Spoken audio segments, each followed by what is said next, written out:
Thank you, David. I'm probably turning beet red. I should say that my involvement and collaboration with the economics and computation program here at SEAS has been absolutely essential from college forward. I've been coming to EconCS group meetings and circus events and so forth. And working with computer scientists has really shaped a lot of the way I think about market design. And you'll see some echoes of that here today. I work with these big, broad, general theory maps, and then I sort of project them down on individual applications.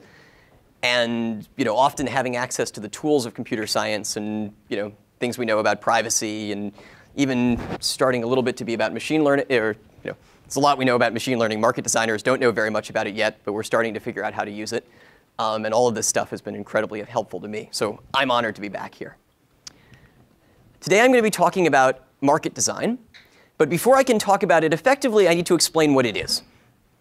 So market design, to me, is a field that's about building and rebuilding markets from scratch. So we use tools from economics and especially from different parts of game theory. And again, this is sort of game theory writ large. So game theory and computation, sometimes evolutionary games, repeated game theory. And we use it to think about how to actually rebuild individual market institutions. And we'll see both some examples of that today and some stories about places where maybe the world is a little bit more complicated than the model. One more cut of this sort of what is market design story. I think about it as being like economic engineering. I understand economics. I understand incentives. I want to go into markets and change the incentives in ways that improve outcomes for parties. So for example, moving to a mechanism that's strategy-proof, that makes it the dominant strategy for you to state your true preferences, in a sense, levels the playing field. It means you don't have better access to the system if you know how to strategize. So all of us, we're pretty good at strategizing, but lots of parents, say, aren't. And so moving to school choice systems, this has been done, actually, that run truthful, incentive-compatible mechanisms promotes equal access. Another thing we have to do, so mechanism design is full of impossibility results. There are lots of them. So if you pick your favorite set of 10 axioms, and your set of 10 axioms tells you the only mechanisms you can use are the constant allocation mechanisms. Or maybe even those don't work. But the problem is the real world exists, and we often have to do something. And so we spend a lot of time thinking carefully about sort of how to trade off the different axioms we'd like to have. Can we reduce them and build a system where we actually can achieve something that's maybe not as perfect as the ideal system, but the ideal system doesn't exist, and that still sort of promotes most of our policy goals. Speaking of policy goals, these often come out of thin air. So we're not working in these markets de novo. I'll talk later about the redesign of the Boston Public School match. Not only was this sort of an existing, very, very politically charged school choice design problem, but there were a bunch of rules and structures around what the solution had to look like before we even showed up. And so, again, we're like engineers as market designers. We have to take all of these conditions as given and think very carefully about which ones matter and which ones don't to the design problem. And sometimes you'll talk policymakers into changing their minds, but it's not a guarantee. And then the last thing, and this is sort of a bonus. As engineers, we think a lot about how what we do organizes the function of markets. So one thing that happens is if you build a new market system, if you implement an auction, you can create a market where there was none before. Lots of people had lots of things they wanted to get rid of and had no way to do it before eBay existed, right? So there's some pure creation of market aspect. But another thing that happens is when you create something like eBay, suddenly we have a lot of data. And we can start asking questions. There are now sort of entire sub-areas of economics that are about understanding what we can learn about the demand for products using data that was obtained off of eBay. We have this huge data set that tells us what everybody is selling these products for, many different people selling the same product in very slightly different conditions. And you can use this to do things like estimate demand. So as a bonus, when we design markets, we often learn something about the world that we didn't know before that we can take and pump back into our models and practical design work. So that's my field. And today I'm going to be talking a lot about how we do this. I'm going to start with theory, sort of very classical theory going back to Gale and Shapley, how you think about centralized matching. Then I'm going to talk a little bit about how that theory has been used in practice, and that's mostly work that preceded me. And then where I enter the story, a lot of my work is on what's called generalized matching. So we're going to learn about how you marry people, and then we'll come back and learn how you marry people with dowries. And marrying people with dowries is maybe sort of not the thing we want to be thinking about in practice all the time, but it looks a lot like assigning people to jobs. And so that's something we do and we think about, and so we'll learn how you could sort of build out this theory and add more general terms like contracts, maybe multilateral bargaining, things like that. And then I'll talk about some very recent work that some of my collaborators and I did in re-engineering the Boston Public School match. And then at the very end, we're all going to design a market together. So we're all going to be market engineers. We're going to build our own market design. And maybe someone in this room will go out and actually implement it. All right, so that's the story. So it's very important when you're giving a talk, I've always thought, to start with a question that you know how to answer. So here we are, a question that I know how to answer. Suppose we have a society with 1 man and 0 women. How can we arrange marriages such that there are no divorces? OK, so you guys are all saying nothing. That is correct. The answer is we do nothing. Good. So this is the basic framework. So we're going to start with a society with some number of men and some number of women, and we're going to try and figure out how to marry them so that there's no divorce. This is a very important problem for society, and I think we're all in agreement that we know the solution to this version. So let's make society a little bit more complicated. I claim that it's not interesting to add more men to the problem. Good. OK, so let's add 1 woman. So what do we do now? I have 1 man and 1 woman. How do I marry them? Or how do I arrange marriages, rather, so that there are no divorces? I see some head shakes. Are you thinking, you got to marry them or no? Abolish marriage, right? So there's a problem. So option 1, I could marry them. But there's an issue maybe that, maybe there's one of these I wouldn't marry you if you were the last man on planet Earth situations going on. So in fact, if I insist on marrying them and this guy is just fundamentally unacceptable to the woman, then she's going to unilaterally walk away. And so we'll actually get a divorce. So there are actually 2 options, right? There's a marry them if they both find each other mutually acceptable, or don't marry them at all if they, if either of them finds the other unacceptable. So how do we elicit this? Well, we have to ask them, right? Sort of the minimal data we need to figure out whether we should marry them is to ask each one whether you find the other acceptable. 3 men, 1 woman. Now we have the ratio of an average, I don't know, really, really, really balkanized society. What do we do now? Well, so we have this previous solution. So we can ask all the men, do you find the woman acceptable? But what's the problem now? So if suppose man 2 and man 3 find her acceptable. Man 1 is just out of there. How do we pick? We have to know more information from the woman now. We can't just know whether she finds the men acceptable. We actually have to know if she finds them both acceptable, which one she prefers.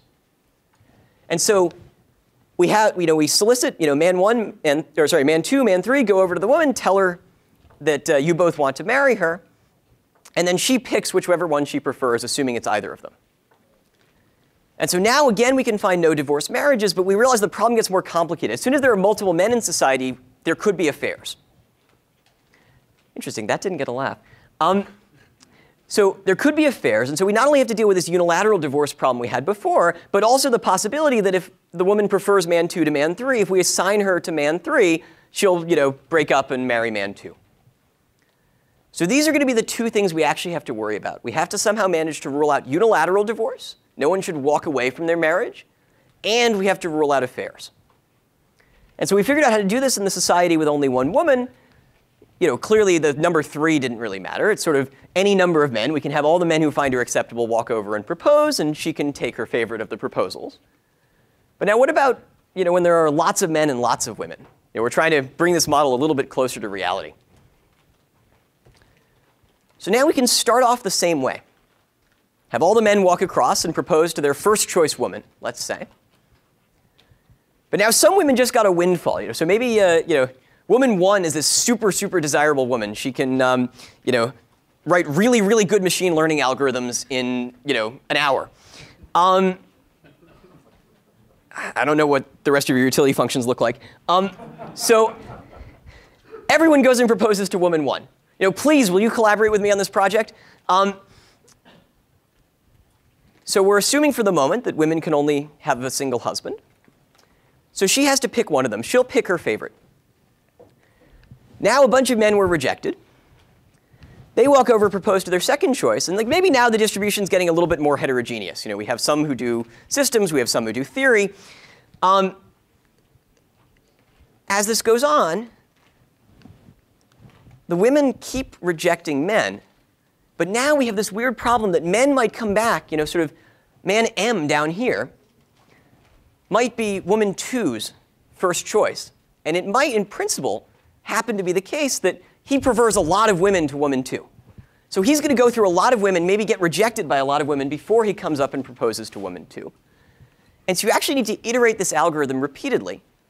And it turns out the key is going to be that at every step, every round of proposals, the women are going to hold their best acceptable offers. So we're going to codify this into an algorithm, and I'm going to prove to you that this actually produces a no-divorce marriage. And then we could actually celebrate and call ourselves done because we would have fixed many of society's major problems. So how does it work? Step one, each man walks across and proposes to his first choice woman. Each woman holds her most preferred acceptable proposals and rejects all the others. And if none of them are acceptable or you didn't get any, you just reject everything.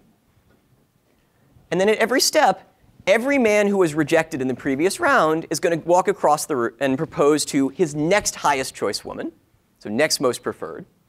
And then each woman is going to hold on to her most preferred acceptable proposal again. So it might be the case that at step 5, a woman finally rejects a man she's been holding since step 1 in favor of somebody new who just showed up. So I claim that at termination, nobody wants a divorce. So how do we see this? First, unilateral divorce. Can we have any unilateral divorce? Well, the men only proposed to acceptable women, and the women only held acceptable proposals. So unilateral divorce is out. But now how about affairs? So we were much more worried about affairs. Well, suppose there were a man and a woman who mutually preferred each other to their assigned matches. Well, that means the man must have proposed to this woman, his preferred woman, before he proposed to his assigned match. Agreed? That's how it works. He's moving straight down his preference list. But now she was always holding her best acceptable proposal. So why didn't she hold him? If she prefers him to her assigned match, she should have held his proposal instead. And that's a contradiction. So it can't be the case that there are a man and a woman who mutually prefer each other to their assigned matches. This algorithm sort of gets rid of all the affairs. So this is a very, very fundamental result. This goes back to a 1962 paper of Gale and Shapley. It's called the deferred acceptance algorithm. You sort of get these proposals, you hold on to them, you defer acceptance until later on. And it's been extremely fundamental in a bunch of different fields.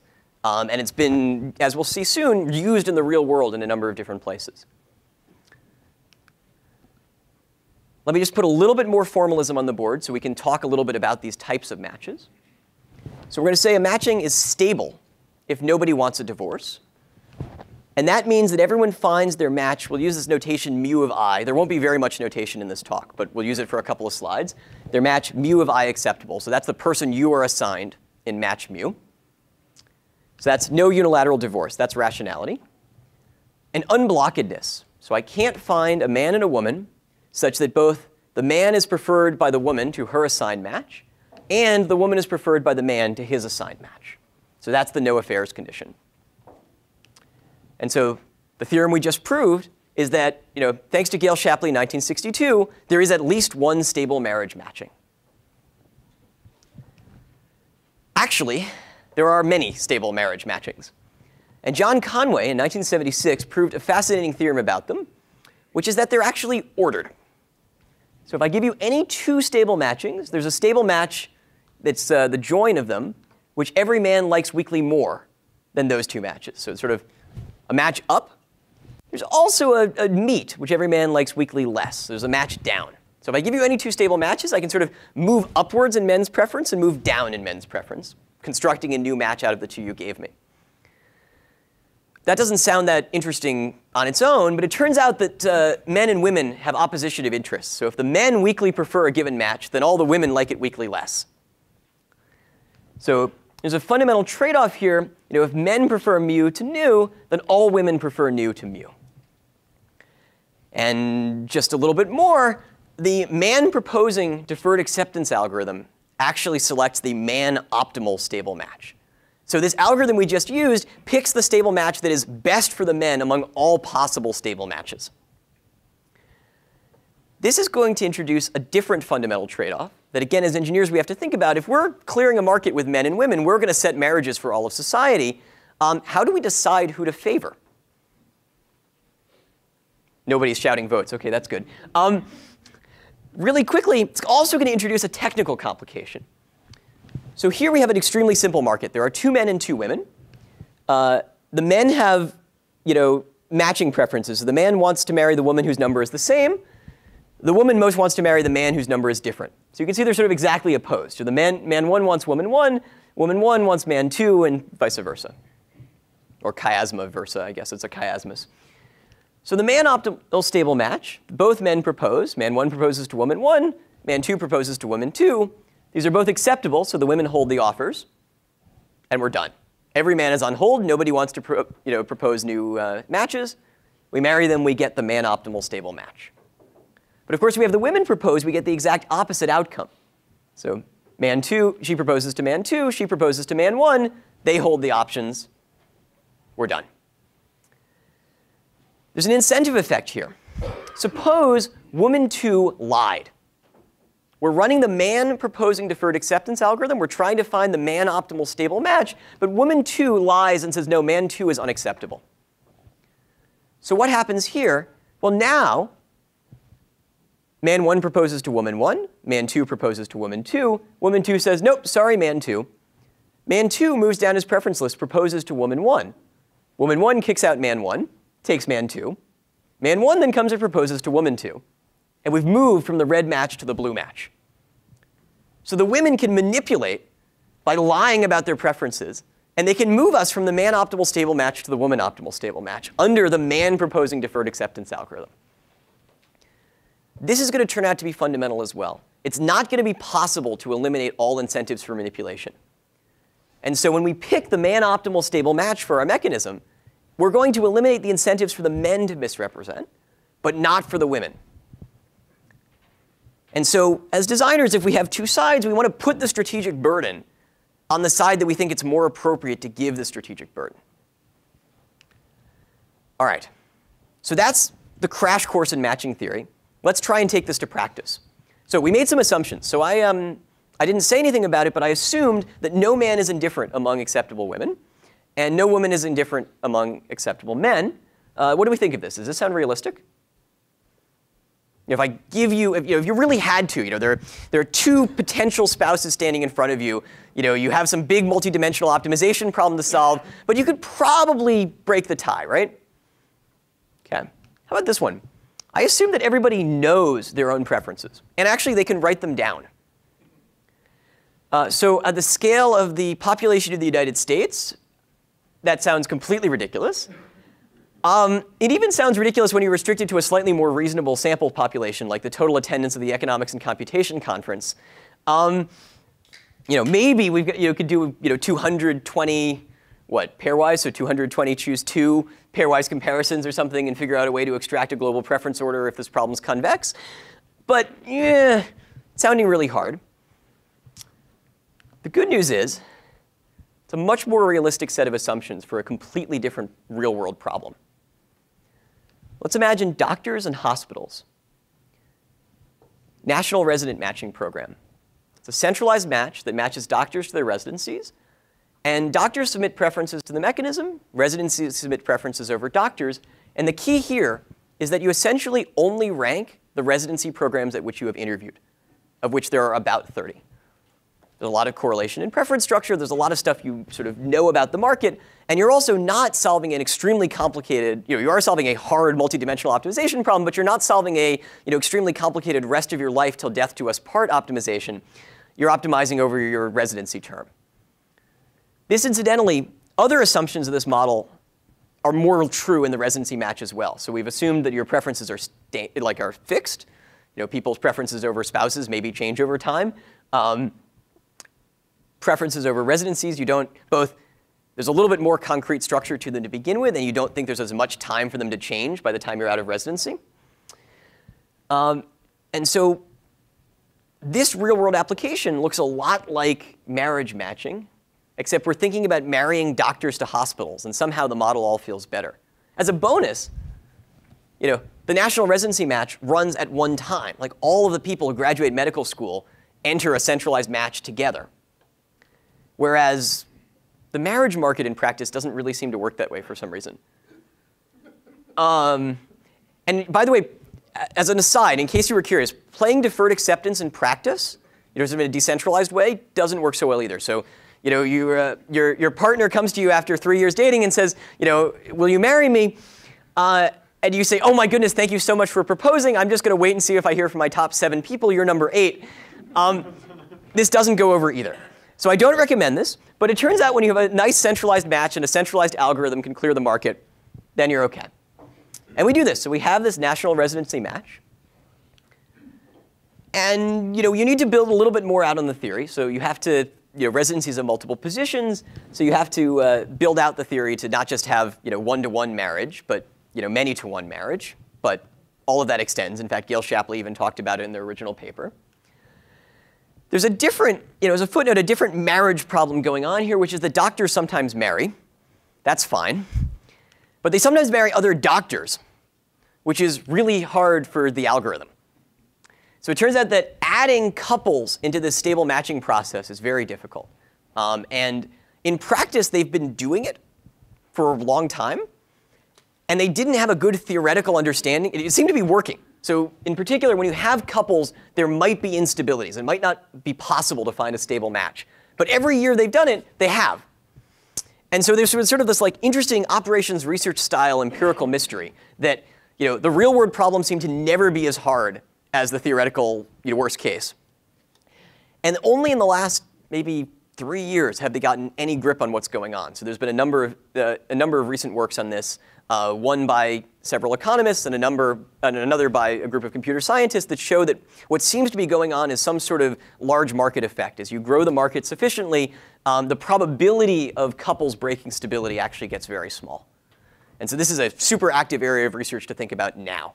Why this thing that's been working for years and years actually works.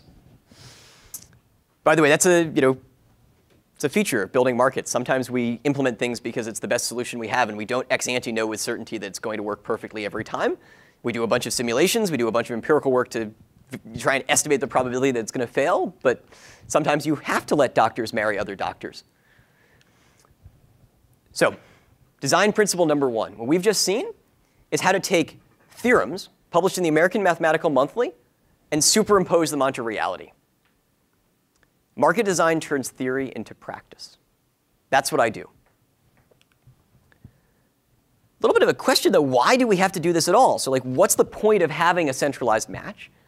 Well, it turns out that without centralized matches, lots of markets unravel.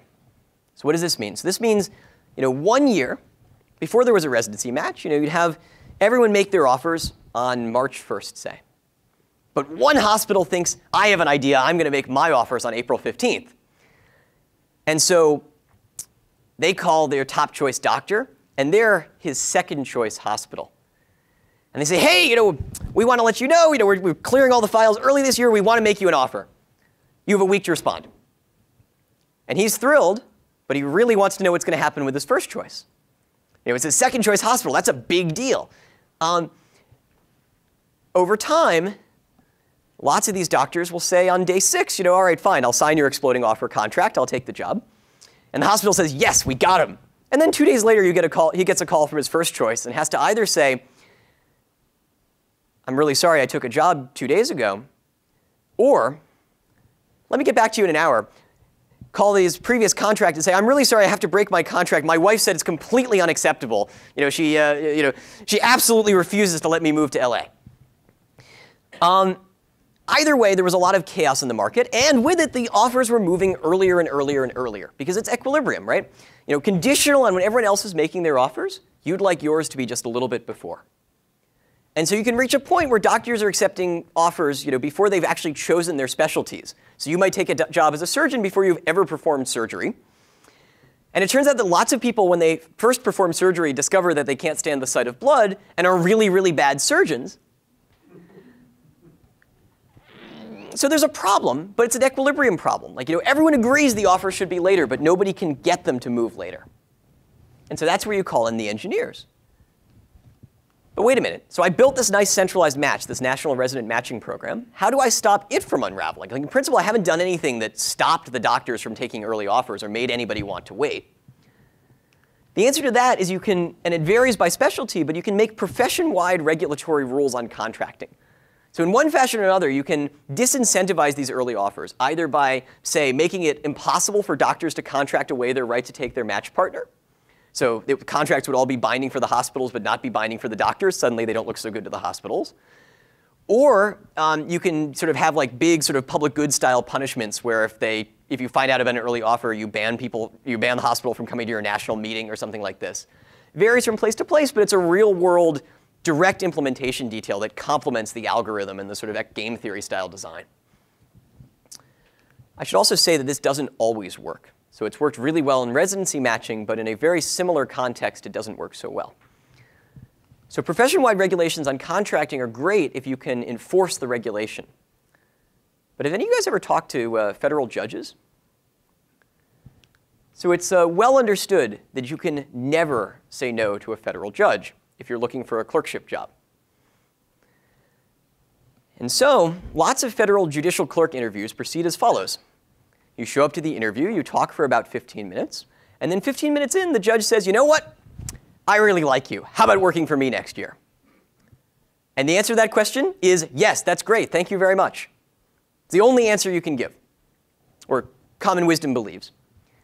So as a result, the market for federal judicial law clerks has unraveled basically uncontrollably. Moves earlier and earlier and earlier, and it's very chaotic. So we have this nice haiku from a paper on this. I received the offer via voicemail while I was in flight to my second interview. The judge actually left 3 messages. First, to make the offer. Second, to tell me that I should respond soon. And third, to rescind the offer. It was a 35-minute flight. Moves extremely quickly. This is what it feels like in the clerkship market. And there's been a lot of work to try and figure out how to change the equilibrium, but they haven't been able to, because a word-bound contract to a federal judge is a contract, and nobody seems to be, nobody has any way to enforce against that. So you can add an official rule that says you can't contract away your right to take the federal judicial clerkship match outcome, but it doesn't matter. People say yes to judges, and then we'll treat that as bound, even if it's technically not. So design principle 2, whether you can succeed in doing market design really depends very heavily on the market conditions. You can't just come in with a nice algorithm and say, I have an algorithm that will solve this problem. In principle, centralized matching algorithms can clear all kinds of labor markets, but there are lots of labor markets where implementing them doesn't make sense or is infeasible. So you have to think a lot about the actual market. All right. So now I'm going to go a little bit closer to the types of problems that I work on directly and talk about generalized matching. How can we build out this technology and use it to do more different things? So this will look kind of familiar. In fact, most of this is the same. The only real change here is this word renegotiations. So why are we renegotiating? Because I'm allowing the men to pay dowries. So now I want to be able to do the exact same thing we did before. Marry men and women so that there's no divorce. But I have this additional constraint that men are going to bid. It's like an auction. Sorry, apologies for the sort of strange symbolism. But it's, So this is not, to be clear, this algorithm is not being run at a debutante ball. This is being run at, a labor market. So it actually does look like an auction. And it's an auction of salaries. So people are walking over and saying, will you work here at this salary? And there's heterogeneous preferences, right? Anyone who's working in academia, is probably enjoying a lot of the freedom and sort of idiosyncratic benefits of being an academic. Most of us could also be consultants, which would result in a higher salary with lots less freedom, lots less freedom of choice of problem, like much more specific direction, probably the same hours, I don't know. But so there's idiosyncratic sorting. The amount you'd have to be paid to be a consultant is higher than the amount you have to be paid to be an academic. And so similarly here, the amount woman 1 is going to need to marry man 1 is going to be different from the amount she needs to marry man M. It turns out that the exact same algorithm we had before works if you make a very small generalization. So here's our old algorithm. Man's proposing to first choice women. Women hold best acceptable proposals. Man proposes to next highest choice, and so forth. We proceed through these sequential rejections with deferred acceptance. Well, now let's just do it with contracts. So instead of just proposing to a woman, I'm going to walk across the room and say, here, will you marry me with this dowry? I'll buy a ring that is this big, I have, and give you this fraction of the intra-household surplus. And this isn't how you guys do your relationships? Fascinating. When I give this talk before economists, often everybody is nodding, saying, "Yep, this is that."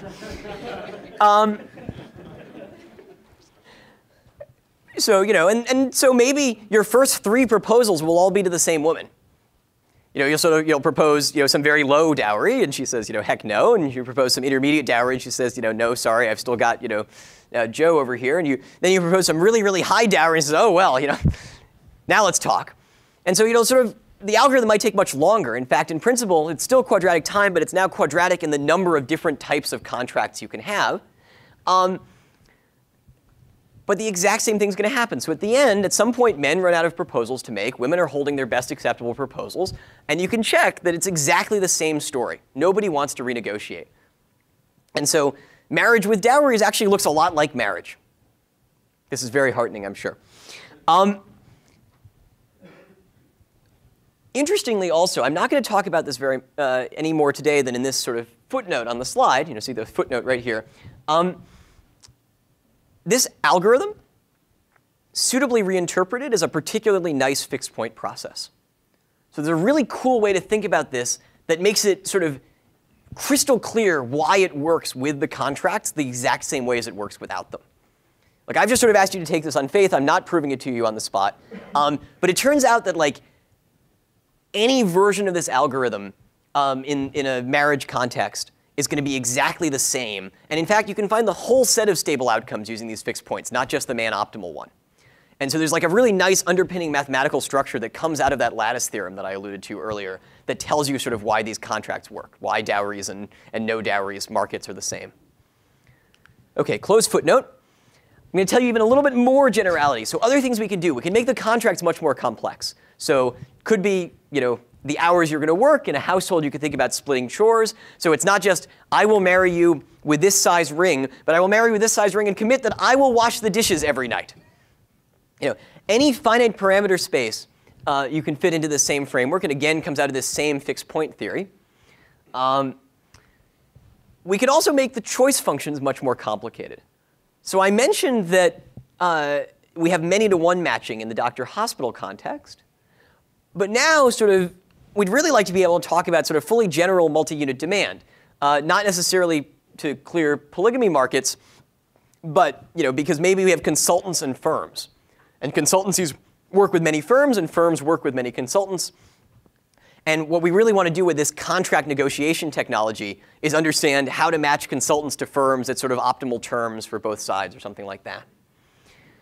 Another thing, and this is another really active area of research right now, is how to think about complementarities. So it turns out that once you move to these multi-unit demand settings, it's very essential for the use of the deferred acceptance algorithm that there not be complementarities in preferences. So it's OK to want to fill 5 positions. Maybe you want a general practitioner or a radiologist. well, and 3 others, but we'll think about just the general practitioner and the radiologist. But things start going wrong if you want a general practitioner who works particularly well with a particular radiologist. That's hard. So first of all, stable outcomes in general might not exist in the presence of these complementarities. And then there are also questions about, even when they do exist, how you actually find them. And so it's really easy to do things when there's substitutes. So there's just a bunch of general practitioners, and there's sort of some rank order that tells you how good they are. And there's a bunch of radiologists, and there's some rank order that tells you how good they are. And there's maybe some super doctor who can replace both of them. Things substitute for each other within category. But it's very hard as soon as there are complementarities across agents or across contracts. And so a lot of the recent work in this field has thought about when we can say interesting and useful things for markets with complementarities. Incidentally, again, I mentioned the couples problem. The couples problem is a classical example of this. So it's one where things seem to not go as wrong as the fully general complementarity case. But the issue with couples, the reason they cause problems, is they have a very fundamental complementarity. They want to be together. So the couples are like looking for 2 jobs, usually in the same place or like the same general region or something, and that creates complementarity. If they get 1 contract in Boston, they're much more interested in a 2nd contract in Boston. A third thing we can do is move on to more complex markets. So a lot of my work has been thinking about sort of how you take these technologies to think about things like network economies. Now, you're not just trying to clear a 2-sided market, but you actually have some big market with buyers and sellers trading with each other, indivisible goods or something like that. Used cars, maybe. You have buyers and sellers and dealers in the middle who match them. And it turns out a lot of this technology extends, and you can find some really deep linkages between the matching world and other parts of economics, so like competitive equilibrium type solution concepts and other market clearing conditions. All right, so this is your, this is the survey of all the different directions generalized matching has sort of expanded its tendrils. I'm going to drill down in this complex choice and demand functions and start working our way to an application we just did in Boston recently. So first, what do I mean by complex choice functions? So this is from some joint work with Tayfun Sönmez. We're going to think about a world where there are schools, and they have multiple slots that can hold students. So there are 3 students, Alvin, Simon, and Theodore. And the first slot, so the school only has 2 seats for some reason. It's a very small school, but you can see that we can add many more seats and many more students and so forth. The first slot will take any student, and they rank them Alvin, Simon, and Theodore. The second slot is only willing to take Simon. And the way you think about this intuitively, we're going to try and fill the first slot before the second if we can. And if we can, we're just going to fill the first slot. So in particular, if we only get Simon and Theodore, we'll just take Simon in the first slot, and the second slot doesn't really exist. It sort of goes away. The story here, maybe Simon is the mayor's son. So like, you're going to take students on meritocratic order, but if it happens that Alvin shows up, you'll always have space for the mayor's son.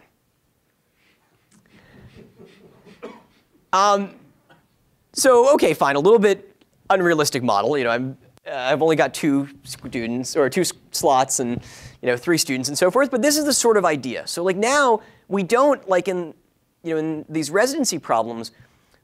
In the residency match, you have to submit a strict rank ordering over doctors, and it just sort of like it aggregates up. It sort of gives you as many doctors high up on that order as you can in equilibrium. Here now, I sort of can retool the priority structure to endogenously determine how many slots I have open. So it's not like I tell the residency match I have a quota of 2. Here I say I have a quota of 1 unless I need to use the second slot for Simon.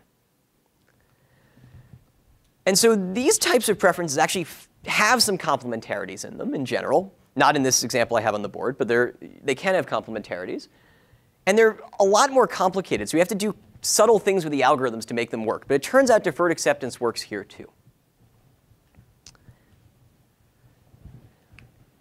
So these types of preferences do exist in reality. Not so much this mayor's son thing, but other ones where you have priority varying across slots. And actually, it happens very close to home, or did, I guess, up until this past spring. So the story, neighborhood priority in Boston. This is also joint work with Tayfun Sönmez and also Umut Dur and Parag Pathak. So we have students at K through 12 public schools, kindergarten through high school. And under the prior system, 50% of the schools would give slots at each school, 50% of the slots would give walk zone priority. So they gave additional legs up to people who lived within the walk zone. And the other half of the seats were just open. You had sort of a random lottery number, and you'd be ranked on the lottery number. And why did they do this? Well, there are two very powerful school choice lobbies in Boston. There's the neighborhood lobby, and there's the school choice lobby. The neighborhood schooling lobby wants their kids to be able to go to their neighborhood schools.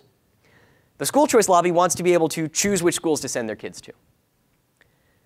And when they set up the school choice system in the first place, there was a grand compromise where they decided they were going to split the seats between the two parties. So half the seats would do what the neighborhood people wanted. So if you live in the neighborhood, you can apply in and take those seats. And half of them would be open, sort of total school choice by lottery. So the result, there were two different types of slots.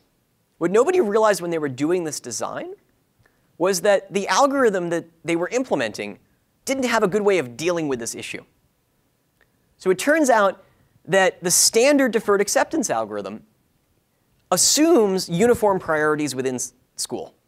So it assumes that all the schools have the same priority at each slot. And so the IT implementation, they realize this. They're sort of trying to take the pseudocode algorithm and actually set it up to run, realized they needed to do something. So what they did is they divided each school into two subschools.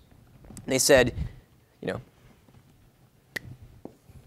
here's my school. Half the slots are walk zone. Half the slots are open.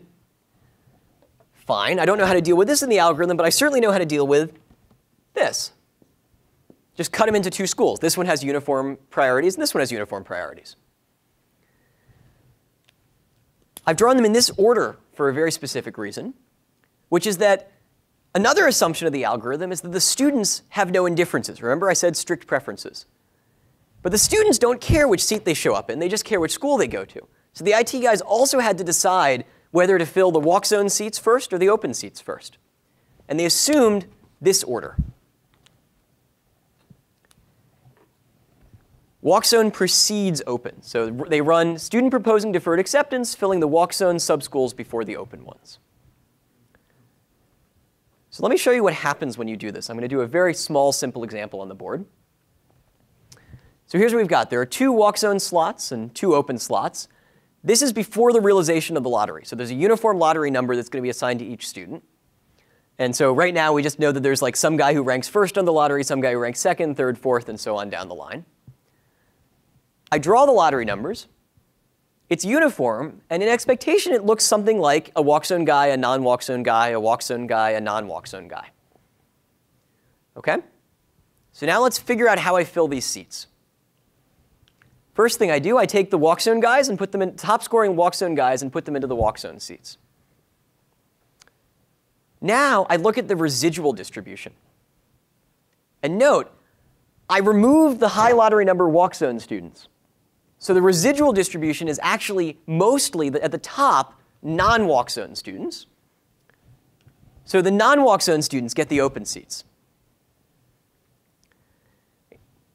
Now that's a little worrisome because another algorithm that could pull the same allocation, or another priority structure that would give the same allocation, is one with no walk zone slots at all, just sort of all open slots, read straight down in order of lottery number. So this grand compromise, we had half of the seats were reserved for the walk zone, was actually doing basically nothing relative to one with no reserve.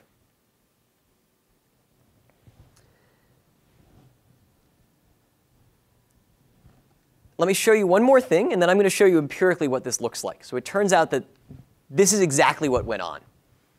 But let me first convince you that this actually matters. So it's actually the case that if I put these seats down at the bottom, maybe I could do something different. So here now, again, current mechanism.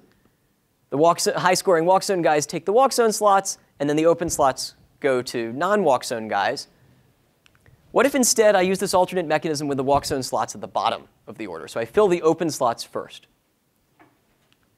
Well, now, one walk zone guy goes to an open slot, which leaves this extra walk zone slot free to take Mr. W3 over here rather than I2. And so if I move the walk zone slots down, I actually get more walk zone students in. And so this ordering thing, which was basically a coin flip at the level of implementation, like they didn't know that this was going to have any impact. We didn't know. We didn't, from theory, realize that this mattered at the time.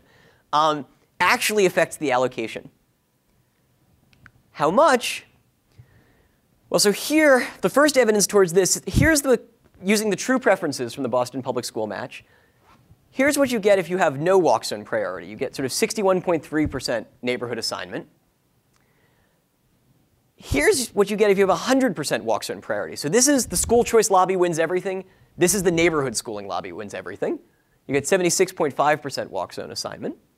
You might think that splitting 50-50 is right in the midpoint of those two.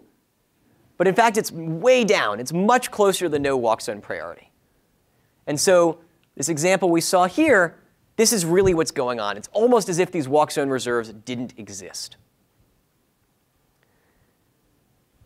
So this is where we entered the story. And of course, the first question that I get in a lot of seminars was this intentional? Maybe this was just a very subtle way to non-transparently look like you were favoring the walk zone. Luckily, it wasn't. So both as a win for transparency and as a win for my confidence in saying that I think you can improve this mechanism, when we first presented this to the External Advisory Committee that was thinking about the redesign of the public school match, they said that this was an unintended consequence that was not part of stated policy. So this was not intentional. Moreover, if you go to the original memo that described this setup, it was about the remaining seats being open to students outside the walk zone. So sort of seemed like they thought that they were creating some leg up for the walk zone students, even if they didn't know how much. Why are we having this discussion at all? Why was there an external advisory committee set up? Well, because Boston Mayor Menino had been pushing very much for more neighborhood schooling. He thought there was way too much busing going on, not enough neighborhood cohesion, and had declared in his State of the City speech in 2012 that Boston needed a radically different school assignment process that puts priority on children attending schools closer to their homes. And so they were actually looking at major redesign on a number of different dimensions because they felt like there weren't enough students being sent to their neighborhood schools, which, at least to some effect, or in some part, was a result of this very low level, IT level algorithmic decision. So what did we do? First thing we did is we proved a theorem. It sounds silly, but when you're going to policymakers, it's nice to be able to say, let me explain to you formally what the effect of your choice was. So we proved first a theorem that says if you replace an open slot at a school with a walk zone slot, you weakly increase the number of walk zone students assigned to that school under deferred acceptance. So this is, I take one of these open slots, and I make it a walk zone slot. It seems very natural. It's extremely intuitive that that should increase the number of walk zone students assigned. And then I said, OK, change the hypotheses, we get the same result, lowering the precedence order, so moving these walk zone slots down in the order, has the exact same effect. It weakly increases the number of walk zone students assigned. So in some sense, at the individual school level, they chose the way of organizing this order of the seats to minimize the number of walk zone students assigned. So that's part one. We show them a theorem that says, look, formally, here is the impact of the decision you made. As an aside, this theorem is actually extremely intuitive, but extremely hard to prove. It required a completely new combinatorial approach, and it's one that, and I think it's produced sort of technology and machinery that we can use to show other things about these types of markets that we didn't know before. And then literally, I think we never would have figured out how to do this if we hadn't had this specific type of problem in front of us. So it's a nice instance where a very specific practical application gave rise to some really fun and and nice novel machinery that we sort of only knew we had to go for because we really needed to explain to policymakers what was happening. So that's a fun footnote. And more generally, though, theory and practice work very nicely in concert with each other. So applications help us understand what theory we need, and a theory map can help us find applications. So the reason we knew this ordering thing mattered was that Typhoon Sunmez and I were writing a paper about this ordering structure, sort of generalizing a lot of the existing matching concepts to these worlds with these Alvin, Simon, Theodore preferences. And we realized that this order was very fundamental and could have a lot of impact on the allocation. And so we started looking for places where there were multiple types of slots, and Boston was one of them. And so then we actually, we had to go into the code to figure out exactly what Boston was doing and sort of realize that they were doing it against their stated policy goal. The other takeaway just from this Boston example as is that very subtle design features can often be useful design levers. So this ordering thing that as I said, was an IT level detail. It never came up in the original discussions about the Boston school choice design. Actually turns out to be a very powerful lever, and it's about 2/3 as powerful as complete change in priority structure. So you can sort of, by adjusting this ordering, you can move a great deal of the distance from no walk zone priority at all to full neighborhood assignment. OK. Yeah, so we have just enough time. I'm going to tell you a little bit more about the empirics in Boston, then tell you the outcome. We'll spend maybe 6-7 minutes on that, and then we're going to design our own market for the rest of the talk. So you've seen this picture before. This is no walk zone. This is 100% walk zone. This is 50-50. One of the things we did for Boston was help them think through what other options they could choose.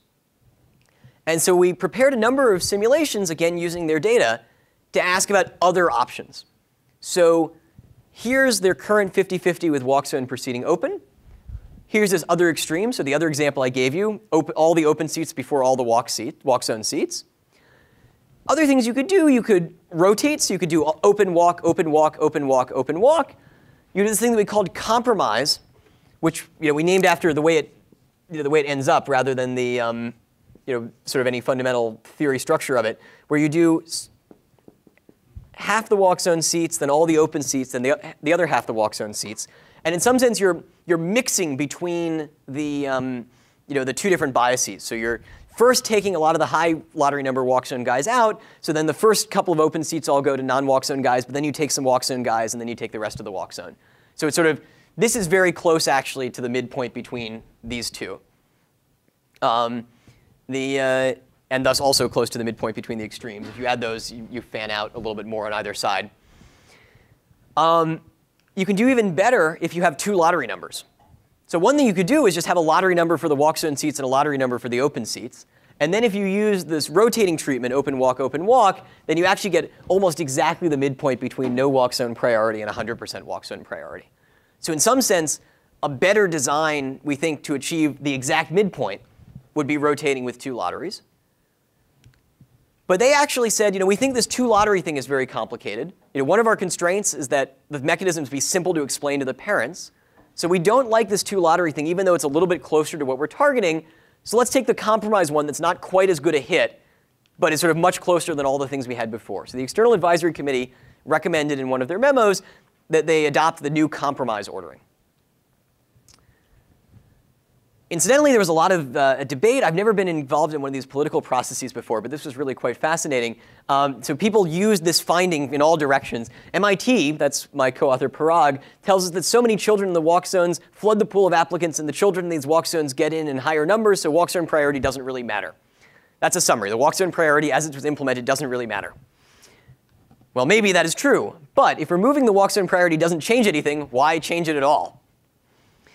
So some people like it to look like the walk zone guys are being favored without actually favoring them. And so there were lots of people who tried to use this as our finding as a strong argument for keeping walk zone priority. But OK, so in the end, Boston made a lot of changes.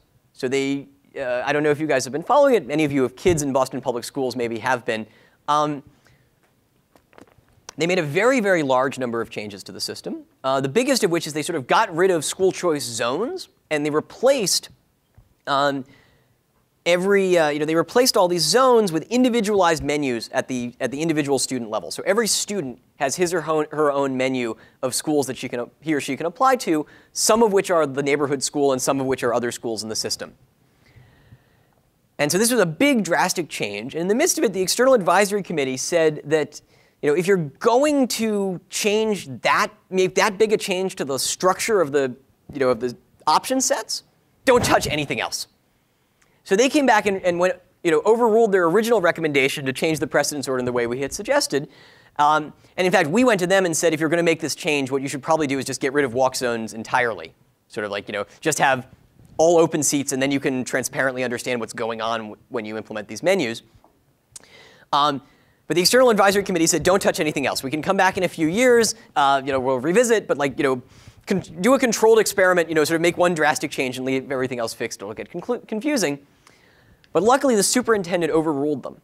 So the superintendent said, after viewing the final MIT and Boston College, that's my other co-author, Typhoon, presentations on the way walk zone priority actually works, it'd be unwise to maintain it in this new home base that's the new sort of individual menus model by allowing walk zone priority to be carried over. And so that's good. It's even better that the superintendent made this call for the right reason, which is that we have to ensure the home-based system works in an honest and transparent way from the very beginning. So here we had a major win for transparency. There was this sort of strange, non-transparent walk zone. It looked like a walk zone bonus, but it wasn't actually. And they were going to make these other very hard to audit changes to the system. They removed everything else that was making it non-transparent. A little bit of fun. We even got to have a line in some newspaper article about this. But so that's the punchline from the Boston Public School redesign. We managed to find a very, very subtle, low-level algorithmic detail, prove some theorems about it that explained how it was impacting the allocation mechanism, and then take it to them, work with them to figure out which sorts of design principles they wanted and what they really cared about externally, and then actually effect part of the change in the system. Also, we learn another design principle. Reality is often far more complicated than the theory model. Nobody in theory models ever blasts you for having 30 minutes, being allowed to talk for 30 minutes when they were only allowed 10. Whereas in political conversations, this seems to go on a lot. OK, so last thing. I promised you guys the opportunity to design your own market. So I want to think, whoops. I want to put the brakes on this board for a second. I want to think about thin versus thick markets. So one thing you could do with market design is figure out who should match with whom. That's what we've talked a lot about today, sort of how you match doctors to their residencies, how you match students to their schools. But sometimes the real problem is getting people in the door. So it's nice in this residency match, everyone's going through medical school together. And everyone's filing their applications to residencies. It's all sort of in lockstep. Everyone uses the system. Similarly, in the school choice system, you know what you have to send your kids to public school, and you know how the system works and so forth. Sometimes, most of the game is actually getting people in the door, to get them to participate in the mechanism. And so market design can actually work there as well. So oftentimes, there are profession-wide regulations on contracting where what we use to get people into the residency match. But sometimes we just want to build a market system that's going to get people to engage with each other. And all we really care about is getting people in the door and communicating, and they can sell their whatever it is they're trying to sell, like on eBay. And we don't particularly care about that stage. We care about creating the market. So how do we create a market? How do we get people into a market via centralization? Can we thicken a very, very sparse market? And I claim that we can, and that entrepreneurs do this all the time. So let's go back to our original marriage example and think a little bit about how we design dating websites. So we're going to do this. We're going to build a dating website. So problems. What sorts of problems is one likely to find on a dating site? Too many men. Too many men. OK, so ratio bad. What else? Trust. OK, tell me more. What do you mean? Yeah, people lie. Men on average on dating sites are 2 inches taller than they actually are. That's, and have significantly more Harvard degrees. What else is wrong?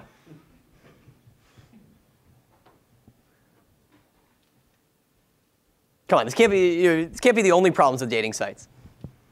How about how many messages do people send? Do men send a lot? Nobody here spends any time in them. That's good. Maybe it's the wrong age crowd. So happens that men send most of the messages on dating sites, and it happens that they send a lot of them on average. So messaging. So now imagine that you're a woman getting a lot of messages from men. What do you do? Ignore them all. OK, so there's lots of messaging, gets ignored. What's the consequence if the women ignore most of the messages they get? Frustration, sure. OK, so frustration is good. That gets its own category. We'll come back to that in a second. So the women ignore most of the messages they get. What does that do in equilibrium? What do the men have to do? Send more messages. That looks kind of vicious. So the men send tons and tons of messages. The women get tons and tons of messages which they ignore, thereby causing the men to have to send more messages. How good are those messages? Are they high quality? Spam. So messaging, spam. Lots of these messages on these dating sites take the form, yo, sup. Or maybe if you're feeling really creative, yo, sup, you're good looking. OK, good. So frustration. Let's talk a little bit more about that. So why is frustration a problem for a dating site? People might leave. Yeah, it's a problem for society because they might stay alone, but you as a dating site entrepreneur don't really care about the problem for society. You just care that you might lose your revenue stream, right? Let's talk about the revenue stream some more. So dating sites, what's their goal? Make money. OK, so if people leave, you lose money. What does that mean about your incentives with regards to actually matching people? Yeah, OK, so another problem is no incentive to give good matches. So there's a real principle problem here, right? They want you to stay. They don't want you to get so frustrated that you leave, but they also don't want you to leave happy. They don't want you to leave at all.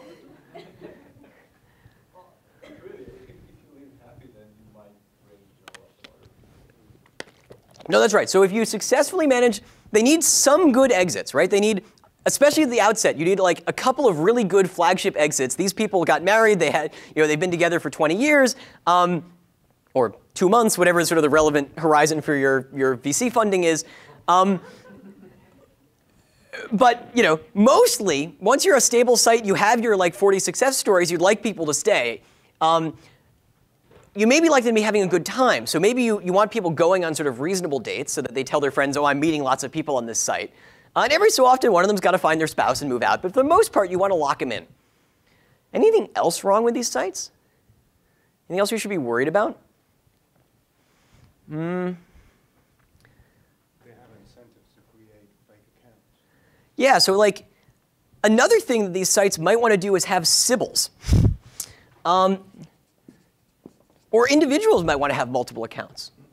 So if you're a good computer scientist, maybe what you really should be doing is trying to learn the distribution of preferences in this market by creating 40 accounts, all of whom have slightly different versions of you. One of you mentions your extremely good machine learning skill. Another one of you mentions that you're a student at Harvard Seas, and another one mentions that you really like ping pong. And you can learn much faster here whether the potential partners on the site like ping pong or Harvard degrees more. How about what people's profiles say? So if anybody anybody in here like traveling? OK, so right, so that's about the population distribution, we'll imagine. So 2 people in the room like traveling. What fraction of people on OkCupid do you suppose like traveling? So why do you guys all guess it's 100%? You can't maybe it's just because I asked the question that way. But you're right, it's a very high number. Why do you all think it's so high? Doesn't cost you anything to lie about it? And does it cost you something to say that you're not into traveling if everyone else on the site does? Yeah. So oh wow, you're the only uncultured person on this site who doesn't like traveling to other places? That's insane. So good. So there's a lot of pooling. It has to be the case that some things get a lot of coordination as sort of the top individual characteristics. So you've got most of the problems here. Let's see. So we've got congestion. The men send hundreds of messages per day, and the women have sort of no particularly good response to this. You'll see in OkCupid they give you an option to say, you should message me if. And people often write some sort of cutesy thing, like you should message me if you like, playing chess or something like this. And then they write, I don't know why I think chess is cutesy. You're learning something about my preferences. And then they often have at the end and you can write a complete sentence, or and if you're not a total jerk, or and if you're going to send more than 2 words in your message, or something like this. So that's a sign of a kind of toxic equilibrium. If people have to signal that they don't want a message that just says, yo, sup, something's wrong with your market. Catch-22. So this goes back to this ratio. So men won't join without women. Women won't join without men. In general, there are a lot more men on the sites than there are women. Whoops, sorry. But even more, just how do you even get people to show up? So Match.com and eHarmony are very big sites. They can do a lot of interesting things, but they look sort of like the average distribution. And so like, what's an average draw from the distribution? It's the mean, by definition. So a random draw from a site like that looks pretty much like the mean of the population distribution, which makes it really hard to get niche customers, right? So like, I'd love to therefore start a dating site that's like economicsandcomputationdate.net or something, that only takes in people who like really understand how to optimize utility and design markets. But then unfortunately, well, maybe that one's so specific actually the selection would work pretty well. But unfortunately, it's really hard to scale a site that has such very targeted interests. And even a site that's sort of trying to be like, say, the entire market of people in the Ivy League, that's still a very, very small market. Even if you manage to get all of them in, you have a very, very constrained sample. And in fact, if you want to do something like certify that someone is currently enrolled in an Ivy League institution, you have to work pretty hard, right? They need to give you some like real personal information at the door, which keeps a lot of people out. So people have tried to start these like Catch-22 dating started out of Chicago Booth. The requirement is you had to verify that you were affiliated with a professional school. I don't know why they call themselves Catch-22, but verify that you're part of a professional school. Well, so people had to give them like extreme personal information. You had to email them like a copy of your enrollment records before they would let you actually join. Or like something similar. You had to be checked against some national database. There were several different methods you could use. Didn't work very well. Nobody wanted to do that, given that there was nobody on the site yet. And so like your initial attraction of people didn't work at all. So it's very hard to get people to show up. And then once you do, people pool. So we talked about traveling. Here's an example from JDate. Values education, family, Judaism, independence, and self-motivation. Enjoys being active. So as an aside, Judaism, this is JDate. Why should you have to signal on JDate that you enjoy Judaism? Well, so some people put it on their profiles. And gradually this thing becomes a pooled characteristic. And note that none of this tells you any information about this person, right? Like this could probably describe, every person in this room except possibly the people, people who are not Jewish or something, and therefore are not specifically looking for Judaism. Rather, people who are not specifically looking for Judaism in a spouse. Doesn't matter what their background is. But like all the rest of this, enjoys being active, values education. We all value education. And so it's very difficult. You sort of end up playing roulette. You sort of see a bunch of people who all look identical, and you don't have a clue like what they are. And then finally, remember the site likes this. So monthly subscription plans keep people out, and they incentivize flooding. If I can get all my dates scheduled this month, I won't have to pay for next month. So I should really send like 20 messages a day or 100 messages a day. And we also saw that if a site works really well, then it quickly loses its paying customers. All right, so this is all a little scary. So we have like hundreds of these things proliferating. And it kind of sounds like they should be really painful. My question is whether we can use market design to do better. So now, let's imagine that we're going to actually try and fix these problems. What might we do? Yeah? Make people pay to save messages. Cool. So why do you think that'll work? OK. So this strategy has a lot of good features, right? So one of them is stop spam. Elaborate on that. Why can't you send spam? Or at least we're going to make a lot of money off those people. Right? So I'm perfectly happy. If only all the spammers were paying me 10 cents a message, I'd be thrilled. Right? Like most of them would disappear, and then some of them would pay me a lot of money. That's good. Do you think I can? What else can I do? So how about people who are really, really effective and just don't have a lot of money? So I have like some really, really wonderful, but yet starving grad student who should be everyone's top choice in this market, but doesn't have the money to send lots of messages because he or she needs to buy textbooks. Yes? Price discriminate. Price discriminate. OK, tell me more. Or in this case, like give some free messages. Like make people buy message credits and give them free ones for free.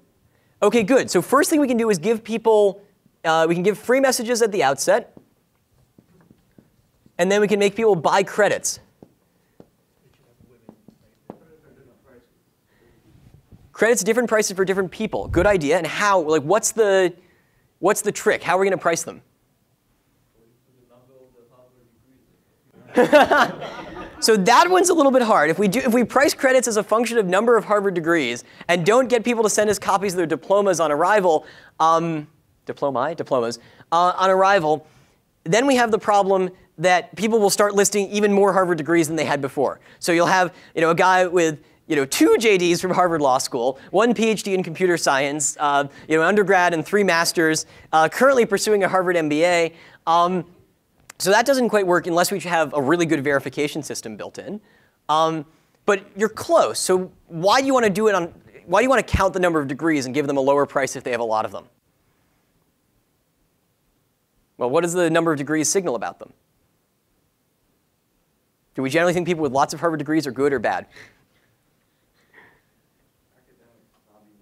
Academic snobbiness. Well, so not Harvard degrees specifically. Lots of degrees generally signaling, sort of something about higher quality match partners, right? So, sorry? They're in high demand. They're in high demand. Yeah, OK, so you want to charge less to the people you want to have in your market. Good, so high demand. So who do you want to have in your market? You want people who are, have lots of degrees, have lots of interesting features about them. What's a good way to measure whether someone's in high demand on a dating website? You should really price at the person. So, sending a message to you should be different than sending a message to the next person. Good. OK, so price at the person, maybe even on both sides, right? So you price at the person both how much it costs you to send messages, you have personalized pricing, and how much individuals cost to contact have personalized pricing. So, a better signal, because then you think it's much harder to lie. Bingo. But this just seems so complicated. Why don't you just have the women send the messages? Why don't you have the women send the messages? So another thing you could do is you could ban the men from sending the messages and just have the women do it. What's the problem? Yep. Instead of prices, let's say, or is remark, you can have like a quota that increases with every message you get, so you can only send like.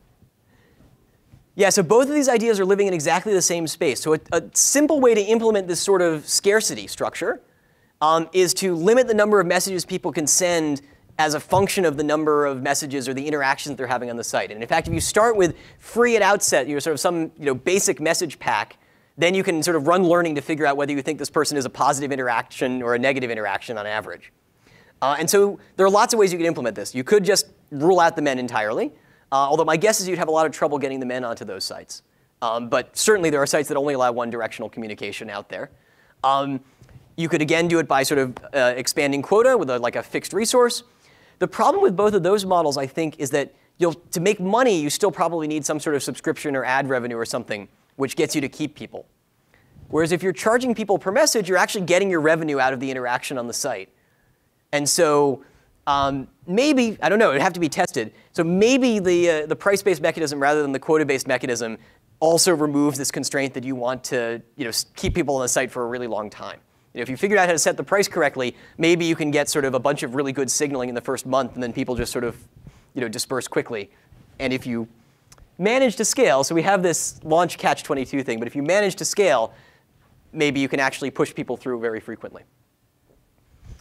OK, so we have a couple of minutes left. I think you guys did actually a pretty good job. So the key is to somehow turn these messages into costly signals. And then whether you do it via quota or price restriction or maybe a mixture of both depends on exactly how you want to think about monetizing your site. In some fashion, you want to discriminate at the individual level. Give people who are being positive a lot of messages, and people who are being negative very few, or at least extract a lot of revenue from them. I was really worried that I had never seen this model in use.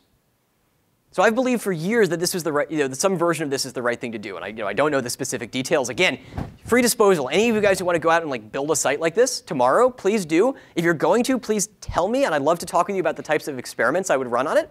Because I have a lot of ideas for how to sub-optimize and so forth. But seriously, I would love to see something like this come to exist in the US. It turns out, I learned pretty recently, that there is actually sort of at least one example of this in the wild, but it's in China. So one of the most popular dating sites in China actually does this. So they have extremely detailed search. We didn't actually talk about this. So another thing that dating site entrepreneurs think they should do is build a really complicated algorithm to match people to each other. So you guys can all think this through very quickly in your heads. What do you think the chances that a new dating site with 500 element training data sets can possibly figure out what matches people to each other is? You see lots of head shakes, yeah. It's totally crazy, right? There's no way that that's the first thing you should do when you're launching a new dating site. In fact, we're really good at doing this in our heads. We look at the people, we pretty much have a sense of who's more likely to respond. And so this site gives extraordinarily detailed search tools. It's got a name like Jiayuan or something. I don't know how to pronounce it. I'm sorry. They've got extraordinarily detailed search tools. You can narrow down tremendously to the type of person you're targeting. And then every message you send, costs. And so it's a signal that I specifically was looking for your type. I think I am a type who should match with you. And so we also managed to save the money on the algorithm by using these costly signaling structures, because now, without loss of generality, the men are going to do all the searching and algorithmic optimization for you in their heads. And so you can take that entire software development team and have them working on some other part of your product. So there's an even bigger bonus for this pay-to-message structure. This last design principle, when I think about market design, I'm often thinking like an entrepreneur. So I spend a lot of time thinking like an economist, I spend a lot of time thinking like a computer scientist, and I spend a lot of time thinking like an entrepreneur. You're going to go in, you need to create something. And you need to create something that's going to be adopted by all the people in the market. It's going to be sort of used in a thick market situation. It's going to be sustainable. It's going to be understandable. Sort of all the things you have to think about in selling a product and building and selling a product. All of them are true when you're thinking about market design. And meanwhile, the arrow goes in the other direction as well. So lots of entrepreneurship, say dating site entrepreneurship, but that's certainly not the only example, is a lot like building a market. You have to think about incentives. We saw here, lots of messaging results in ignoring messages, results in lots of messaging. And so there's this very, very scary flooding loop. And similarly, there's a lot of pooling. All of this is about incentives created by the structure of the dating site. And the site has sort of no incentive to fix the problem. So we'll wrap there. Just go back through our design principles, then we'll have a couple minutes for questions. So what is market design? Market design turns theory into practice. And of course, whether you're going to pick and work on an individual problem depends tremendously on the market conditions.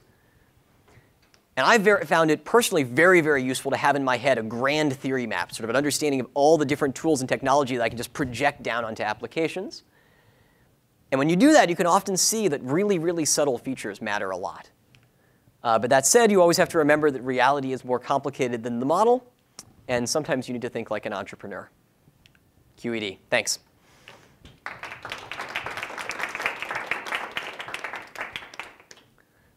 was great, Scott. We have maybe time for one quick question, and then probably most of the other questions we should take offline, because we're just about to top that. Who has a question for Scott? Yep.